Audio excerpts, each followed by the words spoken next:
Bueno, muchas gracias a todos por la invitación, por estar presentes, por la universidad tan bella de recibirnos y por su interés en una cosa que no es común que haya interés en estas cosas, ¿no? De hecho, algunos tienen interés, pero tan raro y tan distante que más bien confunden, ¿no? Este es Salvador Dalí, que él es un buen observador. Casi todos los cuadros de él tienen hormigas, quiere decir que toda su vida las ha visto.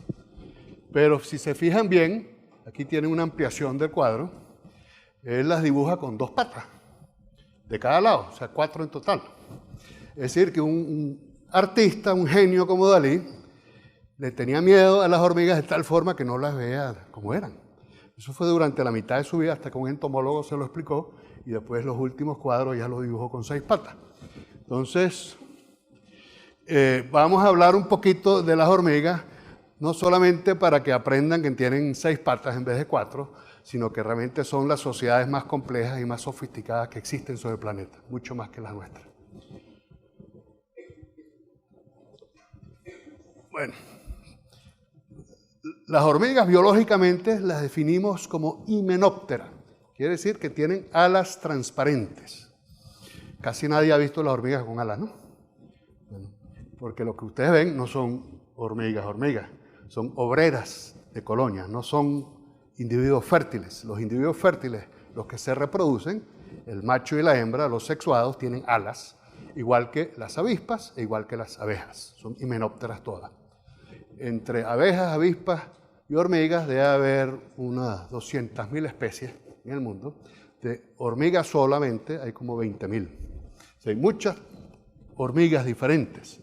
Entonces tenemos un macho, por ejemplo, también un macho que ustedes casi nunca lo ven, porque viven pocos días, emergen, copulan y mueren. No tienen que sufrir a un cónyuge el resto de su vida. Esta es la reina, que es la hembra alada. Una vez que copula, pierde las alas, las bota y se transforma en una hormiga como ustedes la conocen, solo que es bien grandota, ¿no? Aquí las llaman los bachacos culones, algunos indígenas los comen, en México los comen mucho, aquí también. Esta reina va a producir hijos, muchos hijos, y cada hijo va a ser diferente. Si una familia de humanos tenemos uno de los hijos puede ser avispado, el otro puede ser más lento, uno puede ser más gordo, el otro más chiquito, pues en hormigas son totalmente diferentes. Entonces, los hijos pueden ser o soldados, obreras miniaturas, obreras intermedias. Es decir, hay una diversidad en formas, ¿no? Polimorfismo muy grande. Eso hace complicado estudiar las hormigas, porque uno cree que uno está agarrando una especie y realmente estás agarrando la obrera de la misma, o como si no sabes cuáles son los sexuados, realmente es difícil describir que son especies nuevas, etc., ¿no? Pero a pesar de eso, como son tan interesantes, se han estudiado mucho y las conocemos mucho desde los indígenas en América, los asiáticos, los persas, los griegos, todos ellos conocían las hormigas y se interesaban por ellas. Y una de las razones es porque son sociales, forman sociedades muy complejas, pero también muy diversas y se especializan de formas diferentes. Tenemos hormigas, por ejemplo, en este caso, las hormigas agrícolas son hormigas que descubrieron la agricultura hace algunos 200 millones de años. Los humanos estimamos que descubrimos la agricultura hace unos 10.000 años. Es decir, estamos hablando de 200 millones a 10.000, calculen ustedes cuántos órdenes de magnitud de diferencia, ¿no? Entonces, estas hormigas lo que hacen es cortan hojas, las llevan a sus nidos, que los construyen de diferentes tamaños, y debajo de la tierra cultivan un hongo. O sea que son fungicultivadoras, cultivan hongos y usan las hojas para alimentar el hongo. ¿Por qué hacen eso? Porque las hojas de los árboles no quieren que nadie se los coma. A ellos no les gustan los herbívoros. Entonces las hojas están llenas de insecticidas. Y en los árboles, en los bosques más todavía. Entonces hay pocos insectos que tienen capacidad de comer las hojas, y si las comen, comen parte de las hojas, o el interior, o las venas. Estos bachacos descubrieron que hay unos hongos que rompen estos insecticidas, entonces hacen una simbiosis con los hongos, le llevan la hoja al hongo, el hongo le hace digerible la hoja, produce proteínas, fija nitrógeno algunas veces, y la hormiga tiene un alimento mucho más rico nutritivamente que la hoja. Es parecido a lo que nosotros hacemos también. Nosotros agarramos un maíz, la hoja no la podemos comer, podemos comer el fruto, tenemos que adaptar selectivamente una especie de maíz que produzca unos frutos sanos. La hormiga selecciona al hongo, que es el que mejor le produce, le degrada la hoja, también hay una selección genética, y a la final tiene un producto directo. Son las hormigas agrícolas. Ahí está una reina de una hormiga agrícola, Acromyrmex, de la que tienen aquí en Guatemala. Hay otras hormigas que son mieleras. O sea, les gusta la miel. Van a las flores, igual que las abejas, buscan néctar, cosechan el néctar, y en vez de tener celdas como las abejas, lo que tienen es hermanas que las engordan con miel. Les dan miel, se las meten en el buche. Entonces, cuando otra compañera, otra obrera tiene hambre, le pide al almacén, eso le escupe un poquito de miel y ella se lo come. Entonces tenemos almacenes que aquí, esos son comunes en México, partes de Guatemala, y los indígenas lo usan como fuente de miel. Aquí se come mucho estas hormigas, ¿no? Tenemos otras hormigas que son ganaderas. Ellos tienen ganado. En la naturaleza tenemos homópteras, áfidos, ahí los ven. En este caso, porque están pegados de las ramas, en este caso hay unas abejas que van y colectan los exudados de estos áfidos. ¿Estos áfidos qué hacen? Se pegan de la planta y chupan la savia de la planta. La savia de la planta tiene algo de azúcares, ¿no? Porque la hoja necesita azúcares para crecer, pero en pequeñas cantidades. Entonces lo que hacen los áfidos, chupan, le sacan las proteínas, las pocas proteínas que hay, y el exceso de azúcar, que es mucho, lo botan. Entonces, en la orina de esos áfidos es dulce, y las abejas van y las recogen. Pero las hormigas son más inteligentes que las abejas, hacen lo mismo, pero de una forma totalmente profesional. O sea, no solamente las cosechan, sino las siembran, las recogen, las transportan, las ponen en las plantas que les gusta, les construyen casas, les construyen protección, las defienden contra predadores, es decir, tienen su ganado. Toda una cultura de manejar estos áfidos. La hormiga más común que hace esto, azteca, se pueden imaginar por qué se llama azteca, porque la descubrieron aquí, en este continente. Son hormigas americanas, en Europa tienen otras que hacen esto. Dolicoderos es otra de los grupos, cefalotes, otros grupos de hormigas que son todas americanas que hacen esta tarea, ¿no? Pero hay muchas cosas.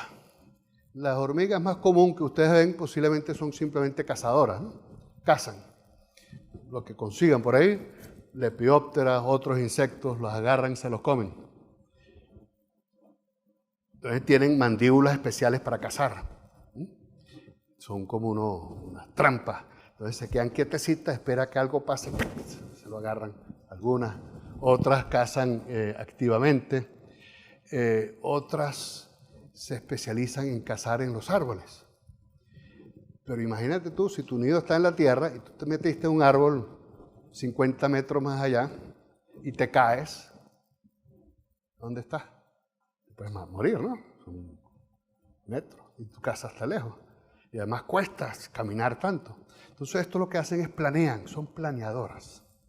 Entonces fíjense que tienen como alas, como esqueléticos, abren sus paticas, se desprenden el cuerpo y van planeando del árbol para abajo. Eso lo hacen a veces para regresar y a veces cuando vienen predadores, pájaros que se lo quieren comer, se tiran para abajo.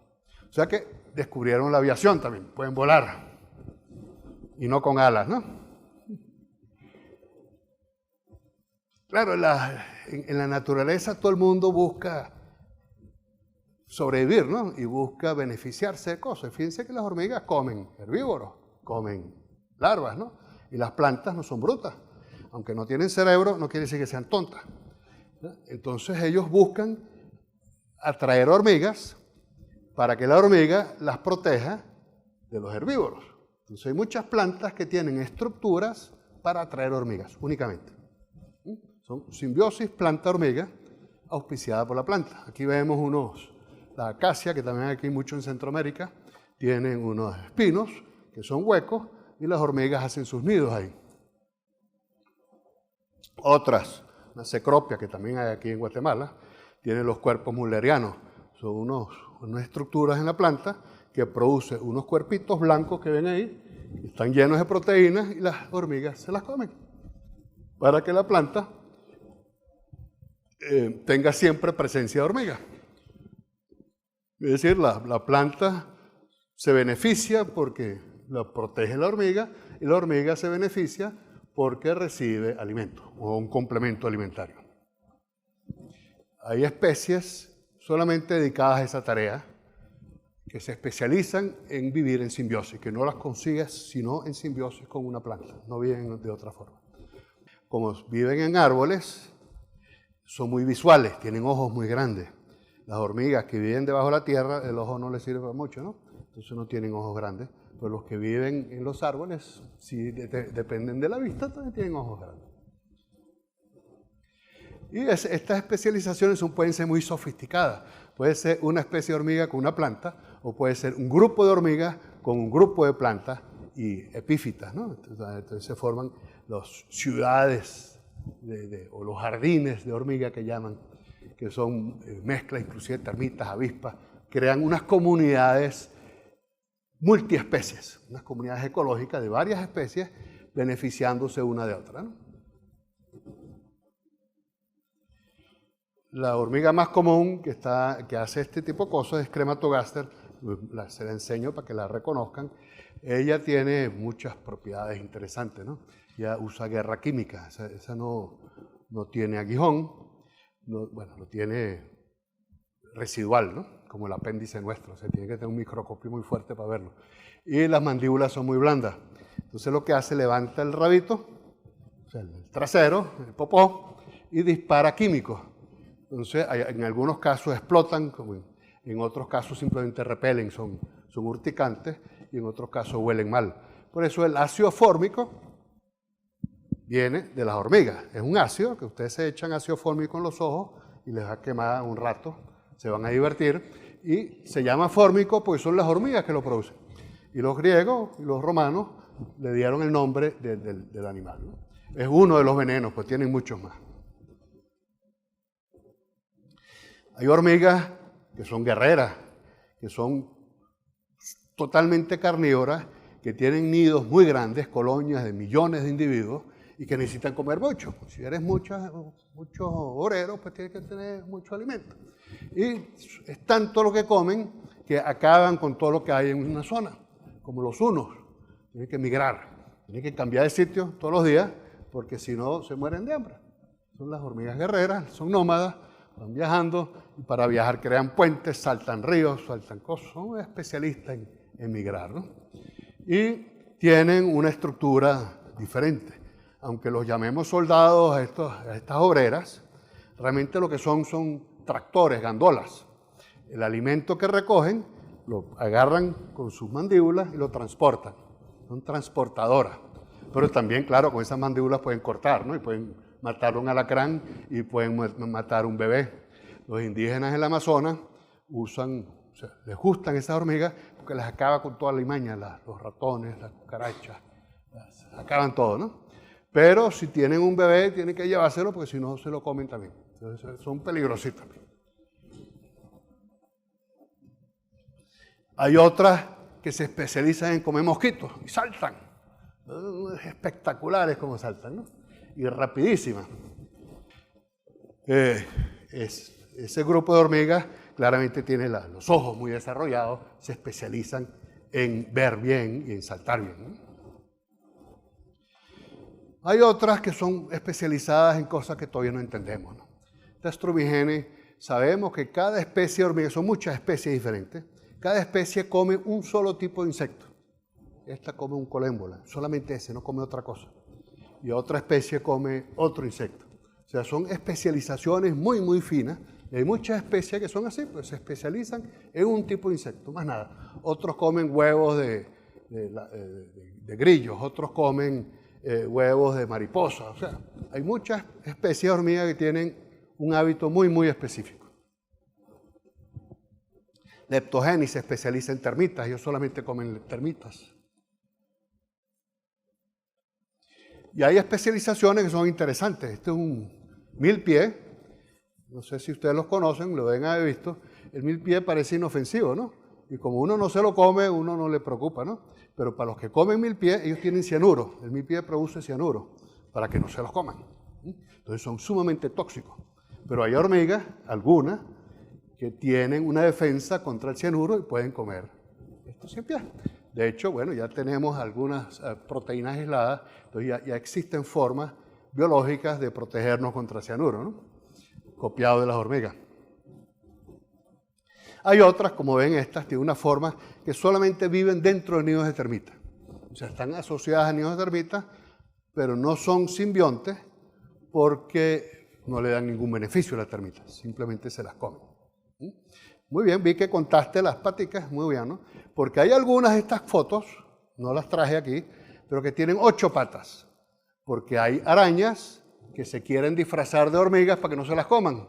Pero como los pájaros saben que las hormigas pican, entonces las arañas, que son con cutícula suave, se las comerían los pájaros, se disfrazan de hormiga y el pájaro no se las come. Entonces a veces hay que ver, ¿estás seguro que es una hormiga? Cuenten las patas. O es un dibujo de Dalí que tendría 4, o es una araña que tiene 8, o es una hormiga que tiene 6. Hay granívoras, especies que solamente se especializan en granos. Estas son muy importantes porque hay especies de plantas que solamente germinan en los nidos de las hormigas granívoras, o sea, son las dispersadoras de estas plantas, ¿no? Eso es importante en el desierto centroamericano y en el sur de Estados Unidos. Hay estas hormigas y hay especies de plantas que dependen totalmente de estas hormigas para su dispersión. Matamos estas hormigas y se acabó esa planta también, ¿no? Los ecosistemas pues son complejos, ¿no? Y hay hormigas que se especializan en no ser especializadas, ¿no? Esta es la fire ant. Esta hormiga come azúcar, come granos, come insectos, come hongos, todo. Y se mete en todos los lados. Y es bien fastidiosa y es la que más combaten aquí en América, ¿no? La hormiga de fuego.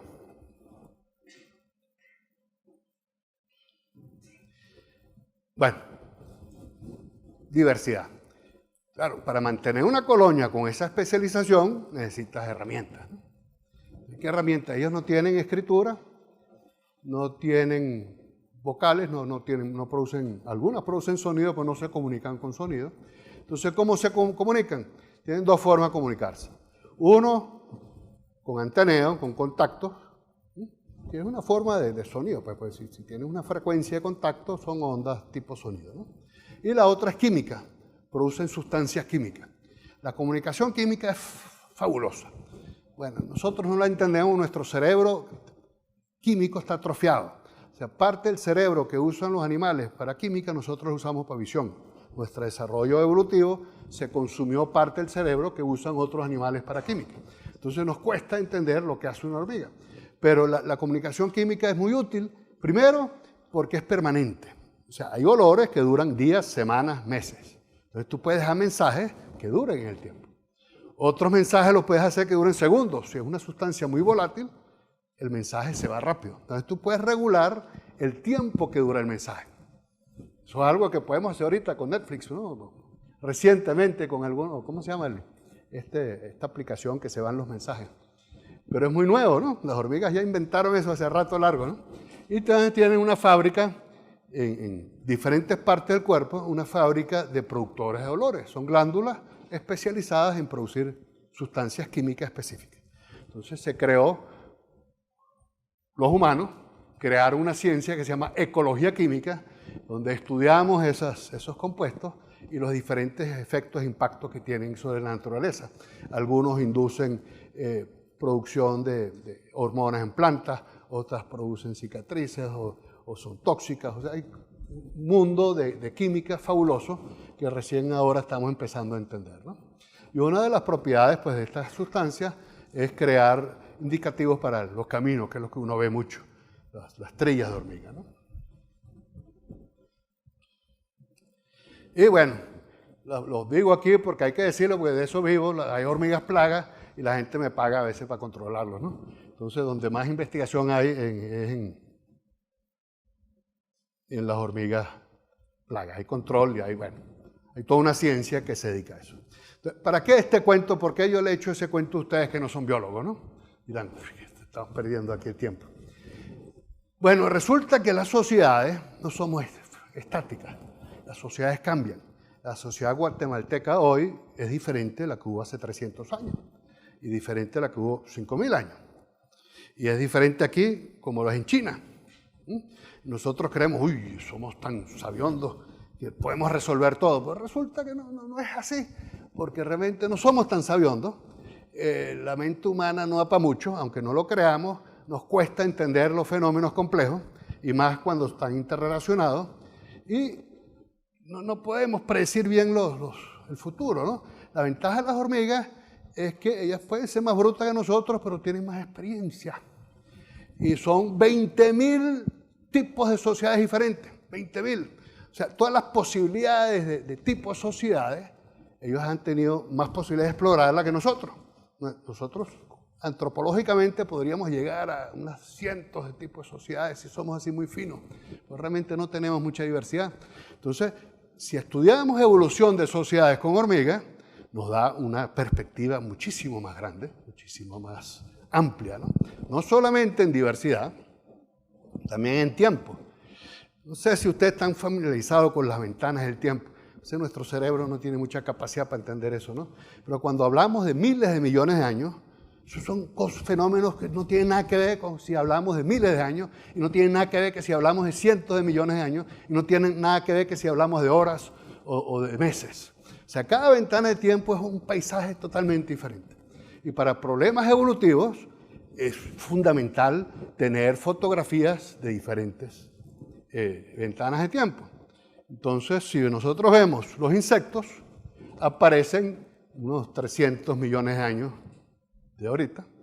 Los humanos aparecimos, si tomamos en cuenta los primates humanoides, 5 o 10 millones de años. O sea que nos llevan una morena en tiempo. Entonces, desde el punto de vista evolutivo, si entendemos la evolución de las sociedades en hormigas, vamos a ganar una información valiosísima para entender nuestro pedacito de evolución que le corresponde a los humanos. Y eso es lo que uno hace cuando estudia sociedades. Para hacer ese estudio, un recuento rápido de lo que es la evolución, o sea, es selección natural. ¿Okay? Eso funciona, cada sociedad de hormiga inventa, o cada especie de hormiga inventa una solución. O es agrícola, o es ganadera, o es altruista, o no es altruista. Y la selección natural decide si esto va a seguir existiendo o no existe. Por lo tanto, lo que existe es porque pasó el examen de la selección. Es decir, que es una solución que es adaptativa, que funciona. Y lo que no funcionó, pues desapareció. Entonces, si tú tienes mucha diversidad y mucha selección, estás empíricamente descubriendo cuáles son las soluciones posibles. Eso hoy en día se hace con inteligencia artificial, y gracias a eso, pues Google y Amazon están haciendo un billete grande, ¿no? No porque tengan gente muy inteligente atrás, sino porque tienen mucha capacidad de cálculo, entonces producen algoritmos selectivos y filtran todo lo que es ruido y quedan entonces las soluciones buenas. Eso lo ha hecho la evolución en sociedades de hormigas en los últimos 300 millones de años. Por ejemplo, la comunicación química para pasar la información de las trillas, ¿no? Bueno, vamos a aplicarle pensamiento evolutivo a ese problema. Entonces no me dio tiempo de estudiar 20.000 especies, pero sí me dio tiempo de estudiar unas 150, 120 especies diferentes, ¿no? De diferentes grupos. Entonces uno puede reconstruir un esquema de cómo ha sido la evolución biológica del comportamiento de hacer las estrellas químicas. ¿Okay? Entonces hay cosas interesantes que salen ahí. Tú cuando tienes que hacer una trilla, tienes que tomar decisiones. ¿A dónde hago la trilla? ¿Cuándo? ¿Quién la hace? ¿Quién da la información? Entonces vemos que evolutivamente hay dos soluciones en la naturaleza. No solamente en hormigas, sino también termitas y otros organismos que hacen trillas. O escoge un sistema de decisiones que llamamos el democrático. La palabra está un poco mal hecha porque realmente es populista más que democrático. Que es una hormiga consigue un alimento, una cucaracha, por ejemplo, le gusta, sale corriendo al nido y deja un olor atrás diciendo, mira, aquí hay alimento. Viene otra que le gusta también, va para atrás igualito y pone su olor. ¿Okay? Y así se van sumando los olores. Y mientras más químicos pones, más hormigas van. Mientras más hormigas van, más químicos hay. Entonces, en poco tiempo tienes a todo el nido sobre la cucaracha y en pocos minutos esa cucaracha desapareció. Es el sistema democrático. Tenemos un sistema que es el autocrático, en el cual la hormiga que descubre el alimento no pone la señal completa, pone un poquito de olor. La que viene no pone mucho más, depende del tipo de alimento, si es bueno pone un poquito más, si es malo pone nada, un poco menos. Es decir, que la concentración de la hormona, de la feromona, sobre el camino depende del tipo de alimento. Entonces, esa colonia de hormigas puede ir a varios sitios a la vez, puede tener 5 o 6 sitios diferentes donde va regulando el alimento. Quiere decir que un sistema está optimizado para explotar recursos rápidamente, que es bueno cuando el ambiente es muy variable, y otro grupo de hormigas está especializado en explotar muchos alimentos diferentes, que es bueno cuando el ambiente es diverso y estable. Entonces tenemos sistemas de comunicación adaptados a cada caso. Tenemos ahí el cómo se llega a cada una de estas soluciones y podemos entonces simularlo en computadora y ver cuán bueno es nuestro cerebro para entender estos procesos.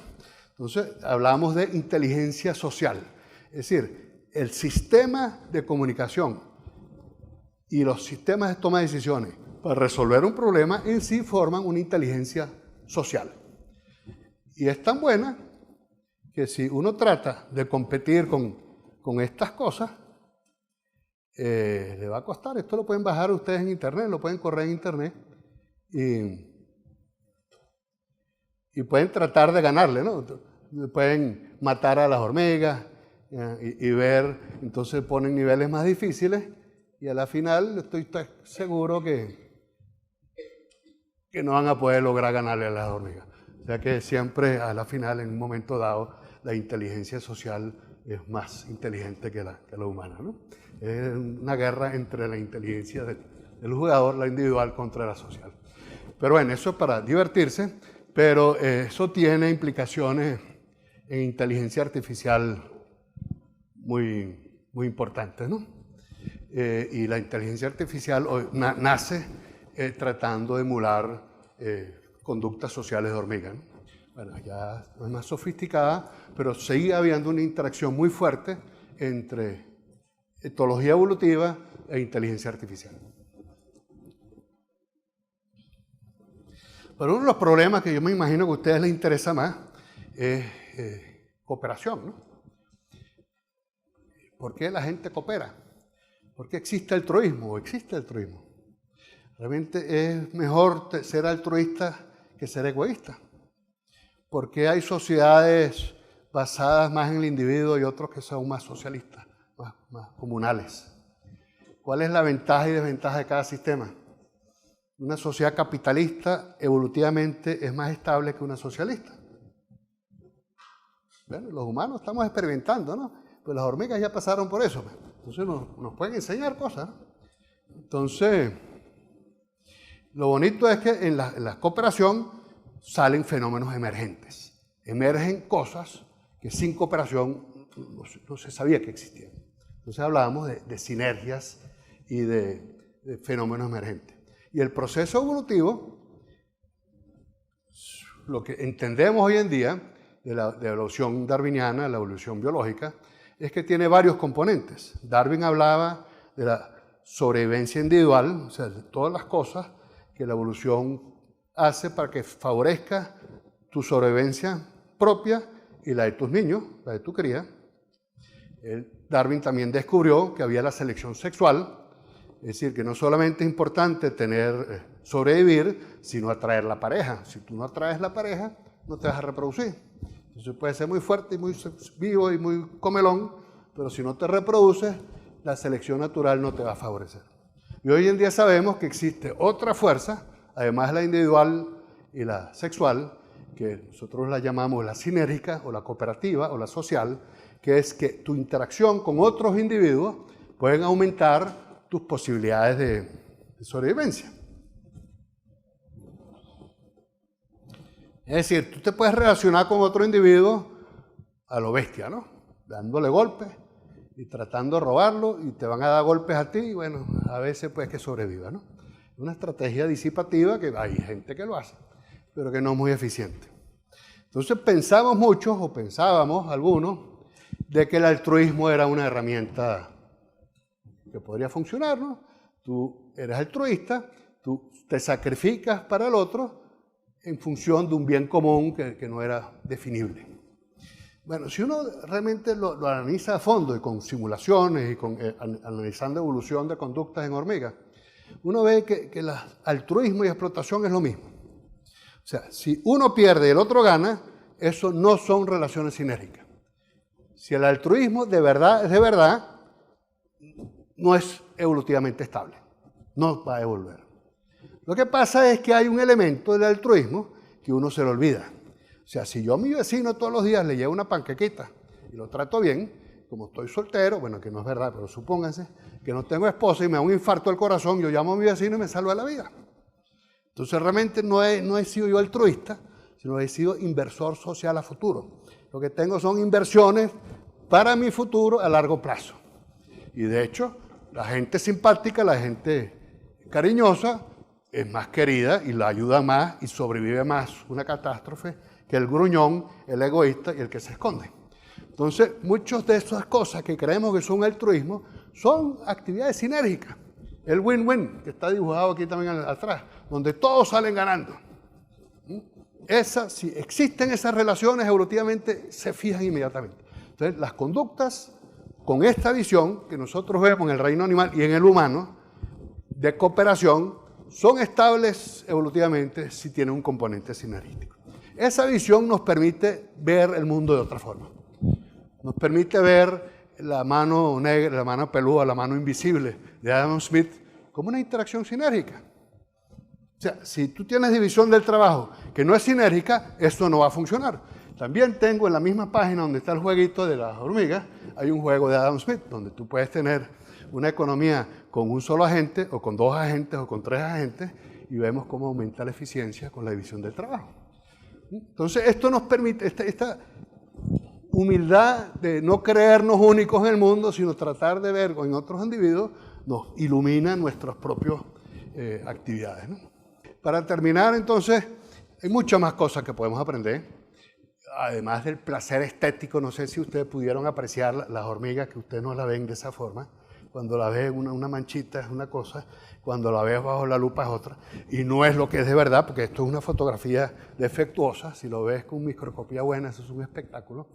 Además, cuando lo ves moviendo es más espectáculo. Cuando ves las microhormiguitas, hay unas hormigas que son la mitad, una cuarta parte de la tapita de un alfiler. Y esa hormiguita tiene un cerebro que es más inteligente que una mainframe. O sea, no es el tamaño de la hormiguita, es el cerebro que está ahí adentro, que funciona y que hace cosas. ¿No? Es fantástico, ¿no? Y bueno, yo creo que la mejor lección es humildad, ¿no? O sea, realmente nosotros creemos que hemos inventado todo y no es así, ¿no? Y hay muchas cosas que aprender.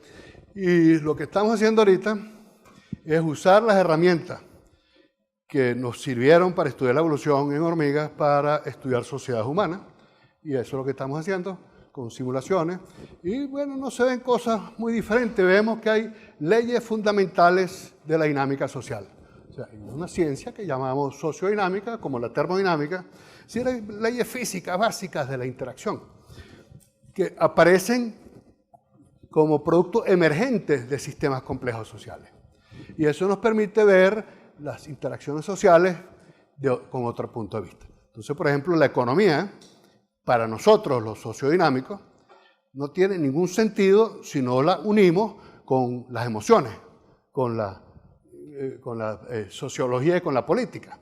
O sea, tus actividades aisladas económicamente no hace mucho sentido. Es lo mismo que vimos con el altruismo y la inversión a futuro.